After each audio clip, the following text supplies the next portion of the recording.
الحمد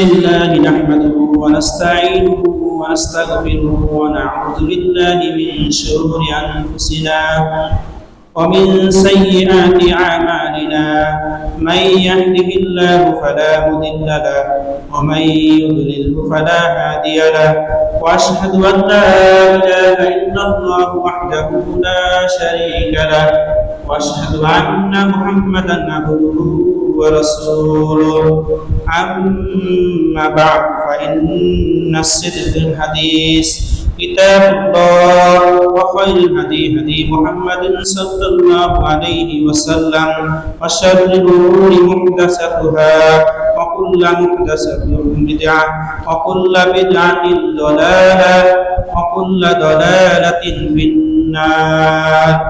قال الله تعالى في القرآن الكريم: يا أيها الذين آمنوا اتقوا الله حق تقاته ولا تموتن إلا وأنتم مسلمون. আলহামদুলিল্লাহ আল্লাহ তাআলার দরবারে লাখো কোটি শুকরিয়া। আল্লাহ তাআলা আমাদেরকে পবিত্র জুমার দিন রমজানের শেষ প্রান্তে আল্লাহর ঘর মসজিদে আসার এবং মসজিদে বসার তৌফিক দান করেছে এবং কিছু কথা এবং কিছু আলোচনা শোনার তৌফিক দান করেছে। এজন্য আল্লাহ তাআলার দরবারে আমরা অন্তরের অন্তঃস্থল থেকে শুকরিয়া আদায় করি। আলহামদুলিল্লাহ। নবী করিম সাল্লাল্লাহু আলাইহি ওয়াসাল্লামের উপর দরুদ বর্ষিত হোক, শান্তি বর্ষিত হোক। আল্লাহ তাআলা বলেছেন বেশি বেশি নবী করিম সাল্লাল্লাহু আলাইহি ওয়াসাল্লামের উপর দরুদ পাঠ করা, এবং আমরা দরুদ পাঠ করব আল্লাহুম্মা সাল্লি আলাইহি আল্লাহুম্মা বারিক আলাইহি আল্লাহুম্মা সাল্লি আলা মুহাম্মাদ ওয়া আলা আলি মুহাম্মাদ কামা সাল্লাইতা আলা ইব্রাহিম ওয়া আলা আলি ইব্রাহিম ইন্নাকা হামিদুম মাজিদ। আল্লাহুম্মা বারিক আলা মুহাম্মাদ ওয়া আলা আলি মুহাম্মাদ কামা বারাকতা আলা ইব্রাহিম ওয়া আলা আলি ইব্রাহিম ইন্নাকা হামিদুম মাজিদ। সম্মানিত মুসল্লিগণ, আজকের এই পবিত্র জুমার দিনে আমরা সবাই আল্লাহ তাআলার কাছে ফরিয়াদ জানাই, আল্লাহ তাআলা আমাদের সকলকে যেন তাকওয়া অবলম্বন করার তৌফিক দান করেন। সকলে বলি আমিন। এই পবিত্র জুমার দিনে আল্লাহ তাআলা আমাদেরকে তাকওয়া অবলম্বন করার তৌফিক দান করুক, আমিন। তাকওয়া মানে কি? তাকওয়া মানে হচ্ছে আল্লাহকে ভয় করা, তার আদেশ পালন করা এবং নিষেধ থেকে বিরত থাকা। আমাদের জীবনের সবচেয়ে বড় উদ্দেশ্য এবং আল্লাহ তাআলার সন্তুষ্টি অর্জন হলো, রাসূল সাল্লাল্লাহু আলাইহি ওয়াসাল্লাম বলেছেন, তোমাদের মধ্যে সেই সর্বোত্তম ব্যক্তি যার চরিত্র সবচেয়ে উত্তম। রাসূলুল্লাহ সাল্লাল্লাহু আলাইহি ওয়াসাল্লাম বলেছেন, তোমাদের মধ্যে সেই ব্যক্তি সর্বোত্তম যার চরিত্র সবচেয়ে উত্তম। সহিহ বুখারী 3559 নম্বর হাদিস। তো আমরা রমজানের শেষ প্রান্তে এসে অনেকেই মনে করতে পারি যে রমজান তো শেষ, কিন্তু আসলে রমজান শেষ হয়ে গেছে, রমজান চলে গেছে, কিন্তু আল্লাহ তাআলা আমাদের থেকে ছেড়ে যাননি। আল্লাহ তাআলা আমাদেরকে সবসময় ডাকেন এবং আল্লাহ তাআলার কাছে আমরা সবসময় ফরিয়াদ করতে পারি এবং আল্লাহ তাআলার কাছে আমরা সবসময় কিছু চাওয়া এবং পাওয়ার আশা করি এবং আল্লাহ তাআলার কাছে আমরা চাই, অবশ্যই চাবো। কারণ রমজান বছর ঘুরে মাসে একবার আসে, বছরে একবার আসে, কিন্তু আল্লাহ তাআলার দরবারে ফরিয়াদ, আল্লাহ তাআলার কাছে চাওয়া আমরা প্রত্যেকটা সময় করতে পারবো। মৃত্যুর আগ পর্যন্তই আল্লাহ তাআলার কাছে আমরা সবকিছু চাইতে পারবো। আর রমজান চলে গেছে তাতে কি হয়েছে? কিন্তু আমরা আল্লাহ তাআলার কাছ থেকে তো আর চলে যাইনি, আল্লাহ তাআলা তো আমাদের থেকে চলে যান নাই। আল্লাহ তাআলা আমাদের সাথে সব সময় আছেন। আমরা আল্লাহ তাআলার কাছে সব সময় দোয়া প্রার্থনা করব, আল্লাহ তাআলার কাছে আমরা সব সময় আমাদের চাওয়া ব্যক্ত করব। এই রমজানে আমাদেরকে কি শিক্ষা দিল? রমজান থেকে আমরা কি শিখলাম? রমজান থেকে আমরা যা শিখলাম এটা আমরা সারা বছর ধরে রাখার জন্য চেষ্টা করব। রমজান থেকে আমরা শিখলাম তাকওয়া অর্জন করা।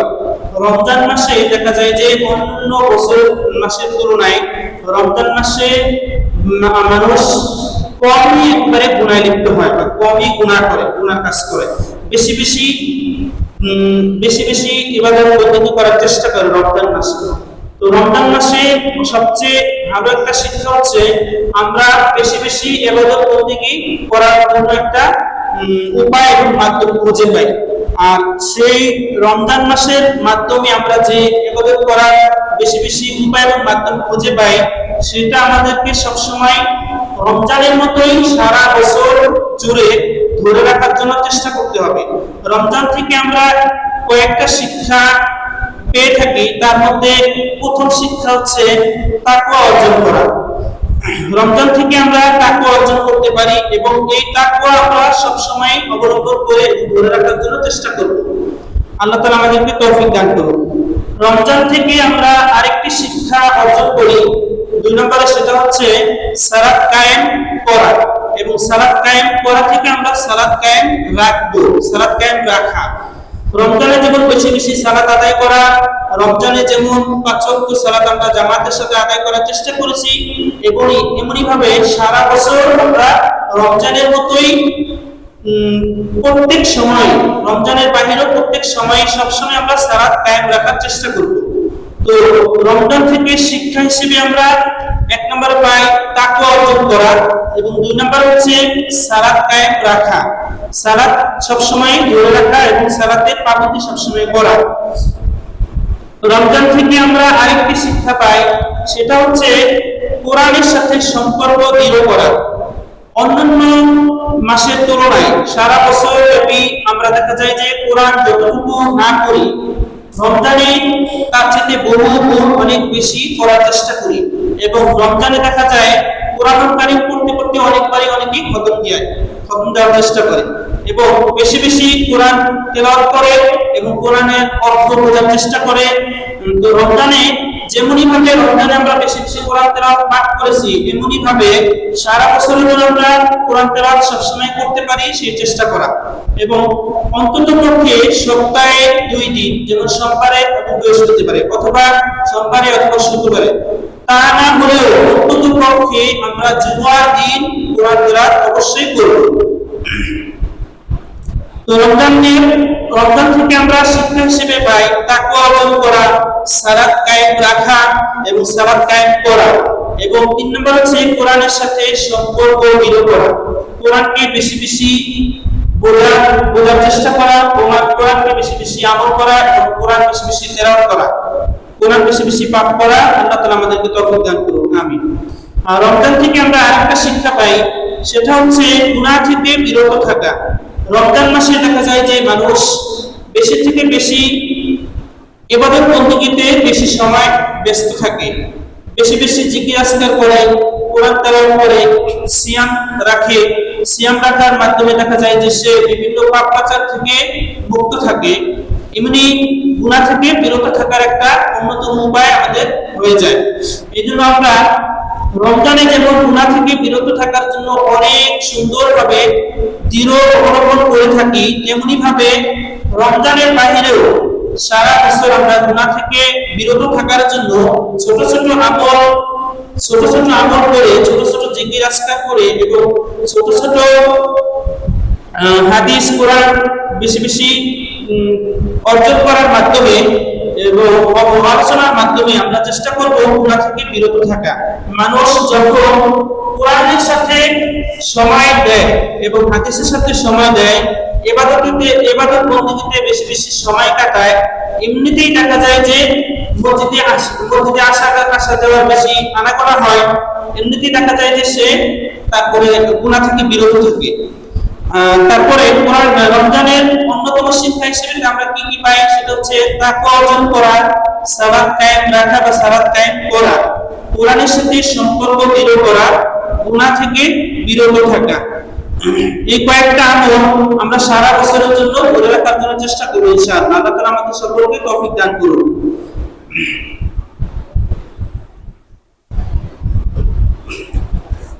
তারপরে রমজানের অন্যতম শিক্ষা হিসেবে আমরা আরেকটা পাই, সেটা হচ্ছে সদাচার এবং আত্মীয়তার সম্পর্ক রক্ষা করা। সদাচার এবং আত্মীয়তার সম্পর্ক রক্ষা করা। অন্য সময়ে যেমন দেখা যায় যে বিভিন্ন আত্মীয়দের সাথে যোগাযোগ রাখা সম্ভব হয় না, কিন্তু একটা ঈদের আনন্দ এবং রমজানের আনন্দ অনুযায়ী, রমজানের আনন্দকে কেন্দ্র করে সব মুমিনগণরাই তার আত্মীয়দের সাথে সম্পর্ক রাখা এবং খোঁজ খবর নেয়, খোঁজ খবর নেওয়ার চেষ্টা করে। এই জন্য রমজানে এটাও একটা ভালো শিক্ষা যে আমরা আত্মীয়তার সম্পর্ক রক্ষা করার জন্য চেষ্টা করব এবং আত্মীয়দের খোঁজ খবর নিব, সকলের খোঁজ খবর নেওয়ার চেষ্টা করব। তো রমজান প্রায় শেষের দিকে, তো রমজান শেষের দিকে হলো সামনে আমাদের আসছে ঈদ। ঈদের আগে আমাদের কিছু করণীয় আছে। রমজান শেষে ঈদের আগে আমাদের করণীয় হচ্ছে সবচেয়ে উত্তম এবং সবচেয়ে মূল্যবান কয়েকটি কথা। সেটা হচ্ছে রমজানে ঈদ উল ফিতরের আগে আমাদের করণীয় হিসাবে থাকবে 1 নম্বরে ফিতরা আদায় করা। ফিতরা আদায় করা, ফিতরা সম্পর্কে অনেক মাসলা মাসাইল আছে। ফিতরা কখন আদায় করব, ফিতরা কখন দিব এবং ফিতরা ওয়াজিব না ফরজ কয়েকটি। তো ফিতরা আমরা কখন আদায় করব? ফিতরা আদায় করব আমরা ঈদের সালাতের পূর্বে। এটা হচ্ছে উত্তর, ঈদের সালাতের পূর্বেই দিয়ে দেওয়া, ফিতরা দেওয়া ঈদের সালাতের পূর্বে। তো ফিতরা আমরা চেষ্টা করব ঈদের আগের দিন সন্ধ্যা থেকে শুরু করে ঈদের সালাতের চাঁদ দেখা থেকে চাঁদ করছে সন্ধ্যাবেলা, ওই সময় থেকে ঈদের সালাতের পূর্বেই পরিশোধ করে ফিতরা আদায় করা। ফিতরা দেওয়া একমাত্র হচ্ছে মিসকিনদের অধিকার। মিসকিনরা ফিতরা পাবে। যার ঘরে কোনো খাবার নাই, একদিনের খাবার আছে, যার ঘরে একদিনের খাবার আছে সেই ফিতরা দিবে। এবং ঘর থেকে বাবার কর্তব্য দায়িত্ব হচ্ছে তার ঘরে যতজন ব্যক্তি আছে তাদের সকলেরই ফিতরা আদায় করা। ফিতরা দেওয়া ফরজ, ফিতরা দেওয়া হচ্ছে ফরজ। ফিতরা ঈদের আগেই, ঈদের পূর্বে, ঈদের সালাতের পূর্বে দিয়ে দেওয়া। এটা হচ্ছে আমরা যে সারা বছর সিয়াম রাখলাম, আমাদের সিয়ামে কোনো ত্রুটি, কোনো ভুল ইচ্ছায় বা অনিচ্ছায় যদি হয়ে থাকে, সেগুলোর কাফারা হিসেবে ফিতরা আদায় করা। ফিতরা হচ্ছে ইফতারের একটা, ইফতার থেকে এই কথাটা আসছে যে ফিতরা, এর মানে আমাদের কোনো ইচ্ছায় অনিচ্ছায় যদি সিয়ামে কোনো ভুল বা সিয়ামে কোনো ত্রুটি হয়েছে, সেগুলোর কাফারা হিসেবে ফিতরা আদায় করা, ফিতরা দেওয়া। তো ইফতার করলে যেমন সারাদিন সিয়াম রাখার পরে ইফতার করার সময় যেমন একটা আনন্দ অনুভব হয়, মনে একটা শান্তি আসে, শারীরিকভাবে প্রশান্তি লাভ করে, তেমনি সারা মাস সিয়াম রাখার পরে ফিতরা আদায় করা হচ্ছে সারা মাস টানা 1 মাস রোজাকে ভঙ্গ করা। ফিতরা দ্বারা সারা মাস সিয়াম একটানা সিয়াম রাখাকে ভঙ্গ করা হচ্ছে ফিতরা দেওয়া। তো ফিতরা কতটুকু দেওয়া দরকার? ফিতরা একসা পরিমাণ দেওয়া হয়। সেটা হচ্ছে যেমন বিভিন্ন খাদ্যের মাধ্যমে ফিতরা আদায় করার কথা আছে, যেমন খেজুর, পনির, জল, গম। তারপরে আমাদের যার প্রধান খাদ্য, যেমন আমাদের বাংলাদেশের প্রধান খাদ্য হচ্ছে চাল বা ভাত। তো চাল দিয়ে আমাদের বাংলাদেশের প্রধান খাদ্য ফিতরা আদায় করা। তো ফিতরা আমরা কতটুকু দিব? ফিতরা একসা হচ্ছে 2.5 কেজি থেকে 3 কেজি পরিমাণ। বিভিন্ন খাদ্যের মান এক রকম হয়, যে কিছু 2.5 কেজি থেকে এটা 2.5 কেজি থেকে 3 কেজি এরকম একটু, এটা ঠিক আছে, বা কোনো দেখা যায় 3 কেজিরও বেশি হয়। তো 3 কেজি পর্যন্ত ফিতরা দিয়ে দেওয়ার উত্তর। সিয়ামের পরিপূর্ণতা লাভের আশায়, সিয়ামের ত্রুটি এবং ত্রুটিপূর্ণতা লাভের আশায় ফিতরা আদায় করা। তারপরে ঈদ উল ফিতরের আগে আমাদের করণীয় হিসেবে আরেকটা হচ্ছে আত্মীয় স্বজনের খোঁজ খবর নেওয়া। আর আরেকটা হচ্ছে মন থেকে হিংসা বিদ্বেষ দূর করা। রমজানে যেমন আমরা সকলেই সকলের প্রতি আন্তরিকতা থাকি এবং সকলের প্রতি খোঁজ খবর নেই, সকলকে ভালো রাখার চেষ্টা করি, সকলকে আনন্দ খুশি দেওয়ার জন্য চেষ্টা করি এবং নিজেরাও খুশি থাকার জন্য চেষ্টা করি, তেমনি কোন মুসলিম দেখা যায় যে তার একজন শত্রু যদি কোনো বিপদে পড়ে, সে যদি বিপদে খুব বেশি সংকটপূর্ণ হয়, তার শত্রু হিসেবে যদি এটা দেখে নিজ চোখে, বা বাস্তবে দেখে, তাইলে তার মনে একটা কষ্ট অনুভব হয়, যে মনে মনে এই কথা বলে যে আল্লাহ অতি শত্রুকেও যেন এরকম কষ্ট কখনো না দেয়। এরকম অনেকেই বলে বলে থাকে। তো এটা কখন বলে? মানুষ তার মন যখন পরিষ্কার থাকে, হিংসা বিদ্বেষ থাকে না মনে, খুব ভালো মনে থাকে, তো তখন এই কথা সে বলে যে আল্লাহ অতি শত্রুরা তুমি কোনো এরকম বিপদে ফেলাইও না বা বিপদে রাখো না। তো এতে তার মনটা খুব পরিষ্কার দেখা যায়, পরিষ্কার মনে হয়। এরকমই দেখা যায় যে এই রমজানে সিয়াম রাখার মাধ্যমে সকলেই, যদি কেউ শত্রু থাকে, এভাবেই তার জন্য দোয়া করে যে আল্লাহ তাআলা ওই শত্রুকে হয় হেদায়েত দান করুন এবং সকল প্রকার পাপ কাজ থেকে তাকে আল্লাহ তাআলা ফিরিয়ে আনুন, এবং আমাদের সকলকেও সকল প্রকার পাপ কাজ থেকে, গুনাহ থেকে মুক্ত থাকার তৌফিক দান করুন। এমন বলে সবাই। তো রমজানে যেমন বলে, রমজানের বাইরে বলে থাকে। তো রমজানে বেশি সবার মনে একটু আনন্দ থাকে এবং সবার মন আল্লাহ ভীতি থাকে। সেই হিসাবে রমজানে যেমন আল্লাহ ভীতি থাকে এবং সবার জন্য মন থেকেই দোয়া আসে এবং সকলের খুশি চাওয়া আল্লাহর কাছে চায় এবং নিজেও খুশি থাকতে চায়, তেমনি ভাবে রমজানের বাইরেও সারা বছরের জন্য আমরা ইনশাআল্লাহ মন থেকে হিংসা বিদ্বেষ দূর করব এবং হিংসা বিদ্বেষ থেকে আমরা অবশ্যই আল্লাহ তাআলার কাছে পানা চাইব। আল্লাহ তাআলা আমাদের সকলকে হিংসা বিদ্বেষ থেকে দূরে থাকার তৌফিক দান করুন। সকলে বলে আমিন। এবং ঈদের আগে করণীয় হিসেবে আমাদের আরেকটা হচ্ছে গুনাহ থেকে তওবা করা। রমজান তো শেষ, এখন রমজান পাইলাম, রমজান চলে যাচ্ছে। রমজান মাস পাওয়ার পরেও যে ব্যক্তি তার নিজের জীবনের গুনাহ মাফ করাইতে পারলো না, তাহলে কি সে ধ্বংসপ্রাপ্ত হলো? রাসূল সাল্লাল্লাহু আলাইহি ওয়াসাল্লাম বলছেন যে রমজান মাস পাওয়ার পরেও যে ব্যক্তি তার জীবনের গুনাহ মাফ করাইতে পারলো না, আমি নিজেকে, নিজের বুদ্ধিকে, নিজের বিবেককে প্রশ্ন করে দেখি, আসলে রমজান মাস পাওয়ার পর আমি কতটুকু ইবাদত বন্দেগী করলাম এবং কতটুকু আল্লাহ ভীতি অর্জন করলাম এবং আমার জীবনের গুনাহ কতটুকু মাফ করাইতে পারলাম। নিজেকে নিজে বিচার করি এবং নিজের বুদ্ধিকে, বিবেককে জিজ্ঞাসা করে দেখি যে আমি রমজান মাস পাওয়ার পরেও আমার গুনাহ কতটুকু মাফ করাইতে পারলাম। রমজান মাস পাওয়ার পরেও আমি কতটুকু কোরআন তেলাওয়াত করলাম। রমজান মাস পাওয়ার পরেও আমি খুব সুন্দরভাবে সিয়ামকে পালন করতে পারছি কিনা, প্রত্যেকটা সালাত, প্রত্যেক ৫ ওয়াক্ত সালাত এবং তারাবি, কিয়ামুল লাইল আমরা সুন্দরভাবে আদায় করতে পারলাম কিনা।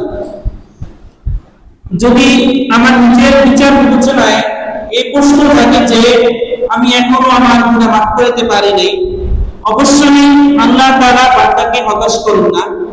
এজন্য আমরা এখনো সময় আছে, আমরা আল্লাহ তাআলার কাছে খুব মনোযোগ সহকারে, মনোযোগ দিয়ে অবশ্যই আজকে পবিত্র রমজান, আজকে পবিত্র জুমার দিন, তো আজকে জুমার দিনে দোয়া কবুলের একটা সময়, দোয়া কবুলের সময় হিসেবে আমরা অবশ্যই আল্লাহ তাআলার কাছে রোনাজারি করব, কান্নাকাটি করে আল্লাহর কাছে মাফ চেয়ে নিব, যাতে আল্লাহ তাআলা আমাদেরকে অবশ্যই ক্ষমা করেন এবং আল্লাহ তাআলা আমাদের সকলের জীবনের গুনাহ মাফ করেন।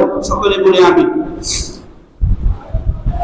আব্দুল্লাহ বিন ওমর রাদিয়াল্লাহু আনহু থেকে বর্ণিত, আন্নান নবী সাল্লাল্লাহু আলাইহি ওয়াসাল্লাম, নবী সাল্লাল্লাহু আলাইহি ওয়াসাল্লাম বলেছেন, বুখারীতে হাদিসটি রয়েছে, আমারা ফিজ যাকাতিল ফিত্রি, রাসূলুল্লাহ সাল্লাল্লাহু আলাইহি ওয়াসাল্লাম ফিতরা দিতে বলেছেন ক্বাবলা খুরুজিন নাসি ইলা সালাতি, মুসলিমদের ঈদের সালাত পড়তে যাওয়ার আগে ফিতরা আদায় করতে বলেছেন। এর ফিতরা সম্পর্কে, ফিতরা ঈদের সালাতের পূর্বেই ফিতরা আদায় করব ইনশাআল্লাহ। আর গুনাহ থেকে তওবা করা, আমরা ছোট ছোট তওবা ইস্তিগফার পাঠ করতে পারি, যেমন প্রত্যেকদিন সকালে ইস্তিগফার পাঠ করতে পারি, সাইয়্যিদুল ইস্তিগফার, এবং সন্ধ্যায় সাইয়্যিদুল ইস্তিগফার পাঠ করতে পারি। আল্লাহুম্মা আনতা রাব্বি লা ইলাহা ইল্লা আনতা খালাকতানি ওয়া আনা আবদুকা ওয়া আনা আলা আহদিকা ওয়া ওয়া'দিকা মাস্তাতা'তু ওয়া আউযু বিকা মিন শাররি মা সানাতু আকুলু লাকা বিনি'মাতিকা আলাইয়া ওয়া আবু বিযামবি ফাগফিরলি ফাইন্নাহু লা ইয়াগফিরুয যুনুবা ইল্লা আনতা। এটা হচ্ছে সাইয়্যিদুল ইস্তিগফার। আর এই সাইয়্যিদুল ইস্তিগফার পাঠ করলে বান্দা জীবনের গুনাহ মাফ হয় এবং এটা হচ্ছে সবচেয়ে বড় এবং সবচেয়ে উত্তম তওবা। আল্লাহ তাআলার কাছে ক্ষমা পাওয়ার যোগ্য হিসেবে একটি সর্বোত্তম তওবা। আমরা এটা চেষ্টা করব। আর যদি এটা না পারি অন্ততপক্ষে আস্তাগফিরুল্লাহাল্লাযী লা ইলাহা ইল্লা হুয়াল হাইয়ুল কাইয়্যুম ওয়া আতুবু ইলাইহি, এই ইস্তিগফারটা করব। এটাও যদি না পারি কমপক্ষে আস্তাগফিরুল্লাহ মনে নেকি এবং বিশ্বাস রাখবো যে আল্লাহ আপনি আমাকে ক্ষমা করুন, আস্তাগফিরুল্লাহ আল্লাহ আপনি আমাকে মাফ করুন, আল্লাহুম্মা গফির আল্লাহ আপনি আমাকে ক্ষমা করুন, আস্তাগফিরুল্লাহ। এটা বেশি বেশি করব। আল্লাহ তাআলা আমাদেরকে বেশি বেশি তওবা ইস্তিগফার পাঠ করার তৌফিক দান করুন, আমিন।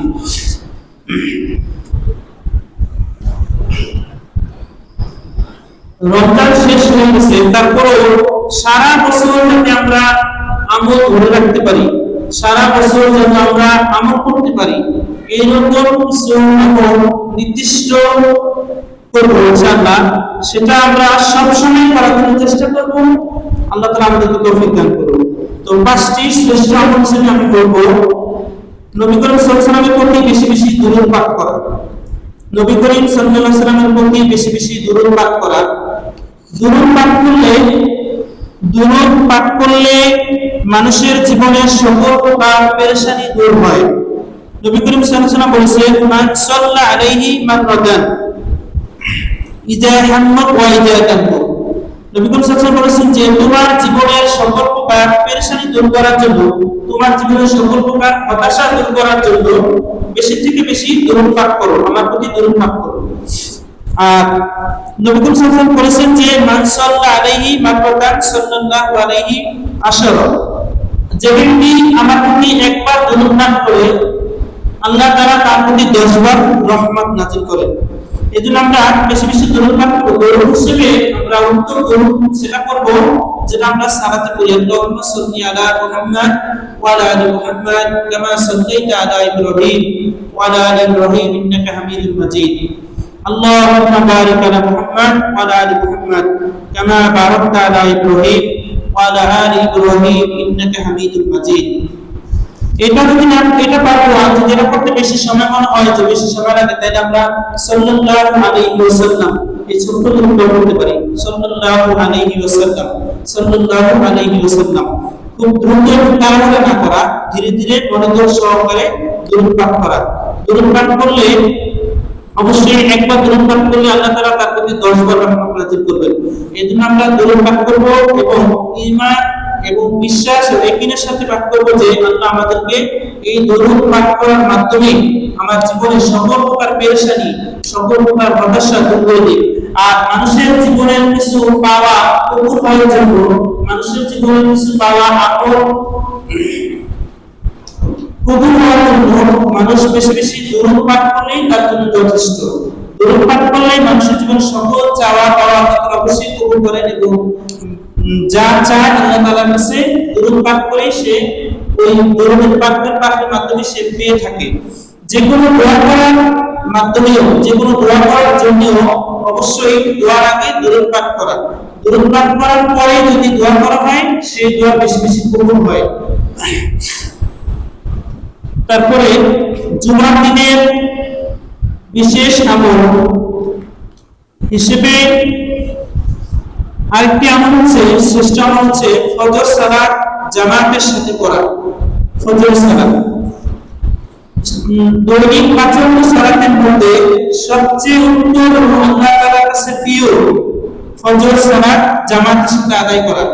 অন্যান্য দিনের চাইতে দেখা যায় যে জুমার দিনে ফজর সালাত যদিও জামাতের সাথে আদায় করার জন্য সব সালাতে জামাতের সাথে আদায় করতে হবে, কিন্তু শয়তান আমাদেরকে ধোঁকা দেয়, বেশি থেকে বেশি শয়তান ধোঁকা দেয় তখনই যখন বৃহস্পতিবার সন্ধ্যা থেকে শুরু করে। সেটা হচ্ছে শয়তান আমাদেরকে হয়তো বলে যে আগামীকালকে তো শুক্রবার, জুমার দিন, বন্ধ, অফিস বন্ধ, দোকানপাট বন্ধ, মাদ্রাসা বন্ধ বা সকল কাজকর্ম বন্ধ, একটু দেরি করে ঘুমাই, নাটক, সিনেমা, ফিল্ম বা যদি এগুলো দেখতে মন না চায়, হুজুরের ওয়াজ দেখতে থাকি, বেশি করে ওয়াজ শুনতে থাকি, সমস্যা নেই, সমস্যা কি আগামীকাল তো কোনো কাজ নেই, সরকারে ধোকা দেয় বা ওয়াজ দিতে থাকে।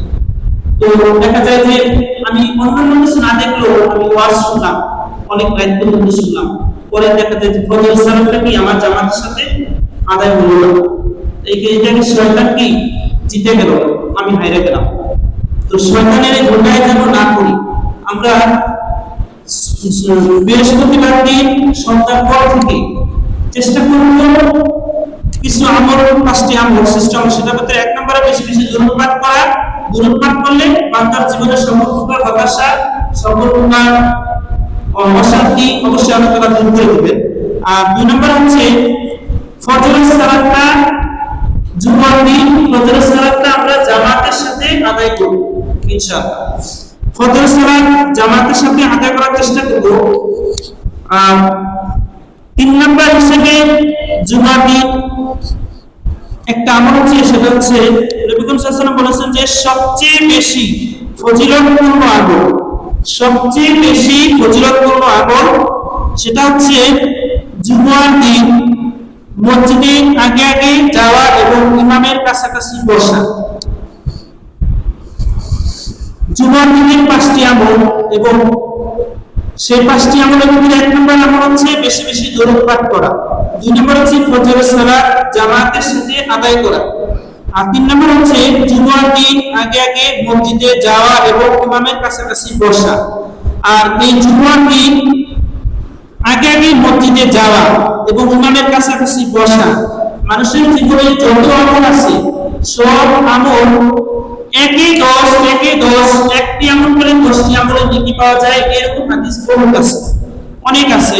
এবং বেশি থেকে বেশি আমল করার কথা বলার চাইতে বেশি থেকে বেশি জিকিরের কথা বলা হয়েছে, জিকিরও আমলের মধ্যে অন্তর্ভুক্ত। তো বেশি ফজিলতপূর্ণ কেন? বেশি ফজিলত হচ্ছে আমি যদি জুমার দিন মসজিদে আগে আগে যাই পায়ে হেঁটে এবং ইমামের কাছাকাছি বসি, তো প্রতি কদমে 1 বছর তাহাজ্জুদ নামাজ পড়লে যে সওয়াব পাওয়া যায় ওই ব্যক্তি আমলনামায় এই সওয়াব পাওয়া যায়। প্রতি কদমে 1 বছর তাহাজ্জুদ নামাজ পড়লে যে সওয়াব পাওয়া যায়, আমি যদি জুমার দিন মসজিদে আগে আগে যাই এবং পায়ে হেঁটে যাই, কোনো বাহনে চড়ে না, পায়ে হেঁটে যাই, প্রতি কদমে আল্লাহ তাআলা আমার আমলনামায় তাহাজ্জুদ নামাজ পড়ার সওয়াব দান করবেন। এবং 1 বছর নফল রোজা রাখলে যে সওয়াব পাওয়া যায়, মানুষ তো তারা 1 মাস রমজানের সিয়াম রাখে, সারা বছর সে সিয়াম রাখতে পারে না, কিন্তু আমি যদি এই আমলটা করি, জুমার দিন মসজিদে আগে আগে আসি, পায়ে হেঁটে আসি এবং ইমামের কাছাকাছি বসি, তাহলে আমার প্রতি কদমে 1 বছর তাহাজ্জুদ নামাজ পড়লে যে সওয়াব পাওয়া যায় সেই সওয়াব বান্দার আমলনামায় আল্লাহ তাআলা দিবেন। সুবহানাল্লাহ। এবং ওই বান্দার আমলনামায় 1 বছর নফল রোজা রাখলে যে সওয়াব পাওয়া যায় সেই সওয়াব আল্লাহ তাআলা দান করবেন। তাহলে এই যে ফজিলতটা, এটা হচ্ছে সবচেয়ে বেশি এবং সবচেয়ে ফজিলতপূর্ণ আমল। এই আমলকে যদি আমি ক্যালকুলেট করি তাহলে দেখা যায় যে অন্য আমলের চাইতে এই আমল কম না, এই আমল সবচেয়ে বেশি গুরুত্ব এবং সবচেয়ে বেশি সওয়াবের অন্তর্ভুক্ত। এজন্য রমজান মাস এবং রমজান মাস শেষের দিকে হিসেবে এবং জুমার দিনকে কেন্দ্র করে জুমার দিন হিসেবে আমি শ্রেষ্ঠ আমল হিসেবে 1 নম্বরে বেশি বেশি দুরূদ পাঠ করব, 2 নম্বরে ফজর সালাত জামাতের সাথে আদায় করব। অন্যান্য দিনের চাইতে দেখা যায় যে বৃহস্পতিবার দিন সন্ধ্যার পরে বা শুক্রবার দিন সন্ধ্যার আগ পর্যন্ত শয়তান বেশি ওয়াসওয়াসা এবং মানুষকে বেশি ধোঁকা দেয় যে আজ কালকে তো শুক্রবার, জুমার দিন ফ্রি আছে, কোনো কাজ নাই, অফিস নেই, আদালত নেই, কেউ ঘুমাক বা কেউ নাটক সিনেমা আড্ডা, এরকম শয়তান ওয়াসওয়াসা দিতে থাকে। তো আমরা শয়তানের ওয়াসওয়াসা থেকে বাঁচার জন্য বেশি বেশি দোয়া ইস্তিগফার এবং জিকির আজকার করব, আর অবশ্যই বেশি বেশি দুরূদ পাঠ করব, ফজর সালাত জামাতের সাথে আদায় করব। জুমার দিন পায়ে হেঁটে কোনো বাহনে চড়ে না, মসজিদে আগে আগে আসবো এবং ইমামের কাছাকাছি বসবো। আল্লাহ তাআলা আমাদেরকে তৌফিক দান করুন, সকলে বলে আমিন। তারপরে 4 নম্বরে 5টি শ্রেষ্ঠ আমলের মধ্যে আরেকটি আমল হচ্ছে জুমার দিন সূরা কাহফের আমল করা, সূরা কাহফের আমল করা। সূরা কাহফ আমল করলে আল্লাহ তাআলা তাকে সওয়াব দিবেন কি, সেটা হচ্ছে বান্দাকে কঠিন ফিতনা এবং কঠিন দাজ্জালের ফিতনা থেকে বান্দাকে বাঁচাবে।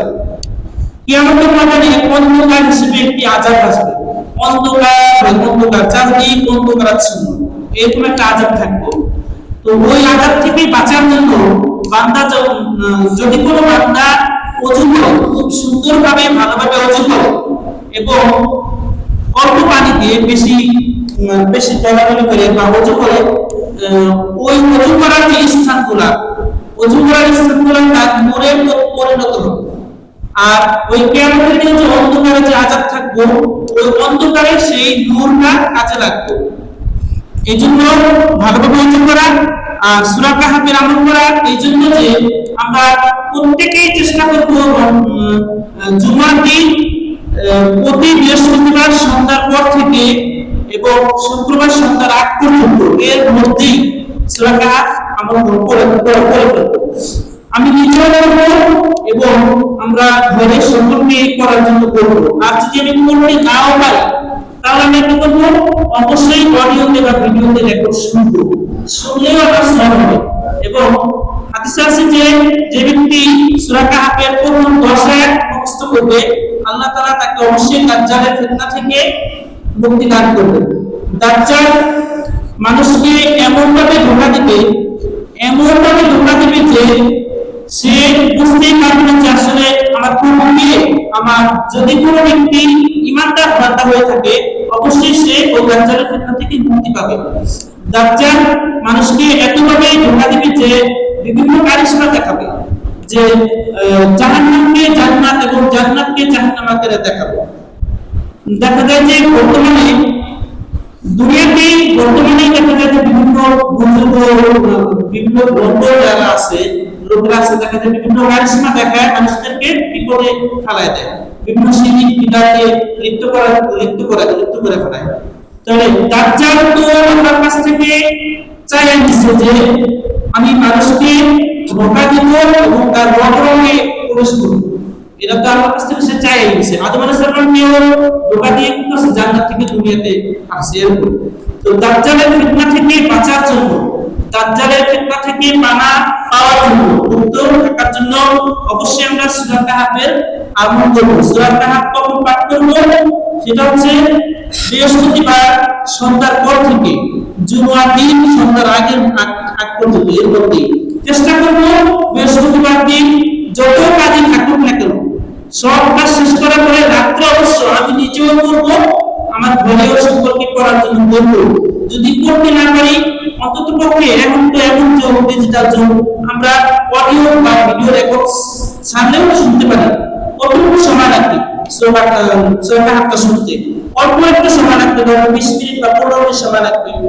আর যদি পুরো আমি করতে না পারি অন্তত পক্ষে প্রথম 10 আয়াত এবং শেষের 10 আয়াত পাঠ করার আমল করব, তাহলে আল্লাহ তাআলা আমাদেরকে অবশ্যই দাজ্জালের ফিতনা থেকে মুক্তি দান করবেন।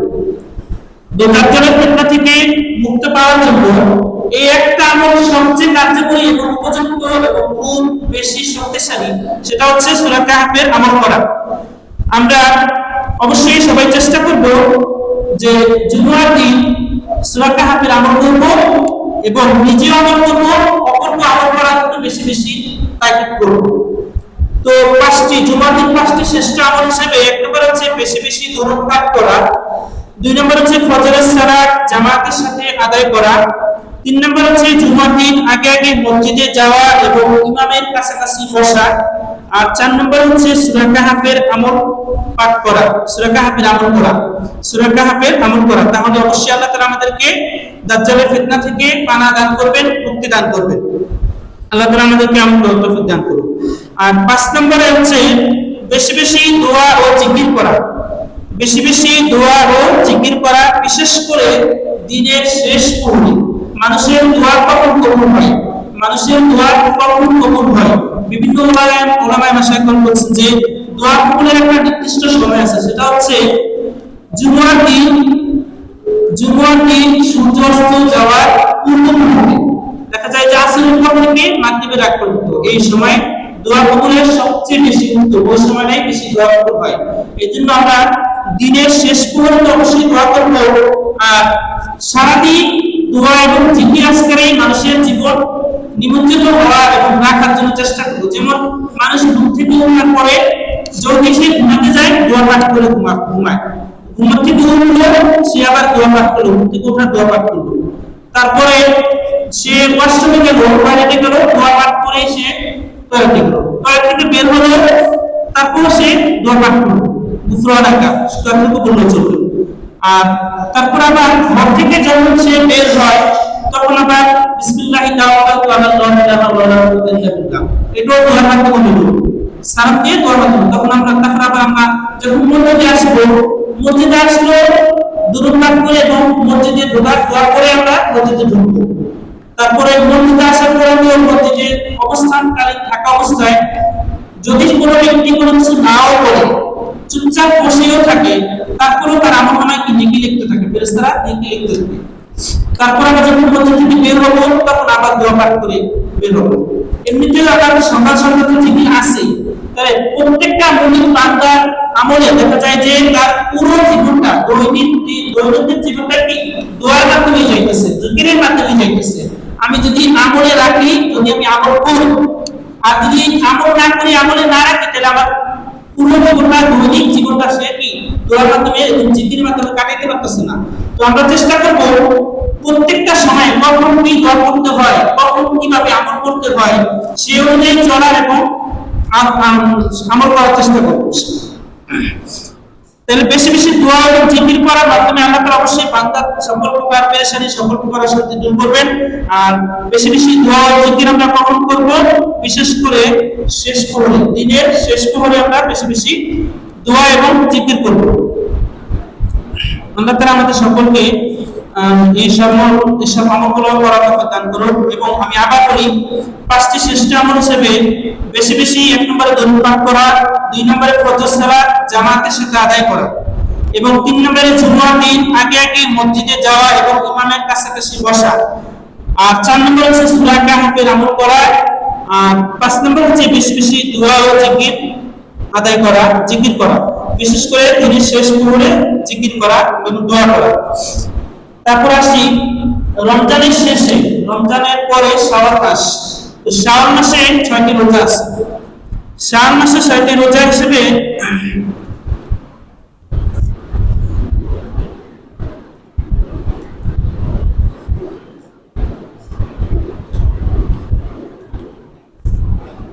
রমজানের শিক্ষা ধরে রাখার জন্য আল্লাহ তাআলা বলেন ওয়া'বুদু রাব্বাকা হাত্তা ইয়াতিয়াকাল ইয়াকিন, তুমি তোমার রবের ইবাদত করো যতক্ষণ না পর্যন্ত মৃত্যু আসে। সূরা হিজর 15 নম্বর আয়াত, 15 নম্বর সূরা 99 নম্বর আয়াত। এর অর্থ হচ্ছে ইবাদত শুধু রমজানের জন্য নয়, মৃত্যু পর্যন্ত চালিয়ে যেতে হবে। ইবাদত হচ্ছে রমজানের জন্য নয়, মৃত্যু পর্যন্ত চালিয়ে যেতে হবে। তো যেটা বলছিলাম শাওয়াল মাস, সামনে শাওয়াল মাস আসবে, শাওয়ালে আমাদের কি করণীয়? শাওয়ালে আমাদের করণীয় হচ্ছে শাওয়াল মাসের 6টি রোজা খুবই গুরুত্বপূর্ণ। মুহাম্মদ সাল্লাল্লাহু আলাইহি ওয়াসাল্লাম বলেছেন, মান সাওয়া রমাদান সুম্মা আতবা সিত্তা মিন শাওয়াল কানা কিসমিকিন দাহর, যে ব্যক্তি রমজানে রোজা রাখলো তারপর শাওয়ালে 6টি রোজা রাখলো, সে সারা বছর রোজা রাখার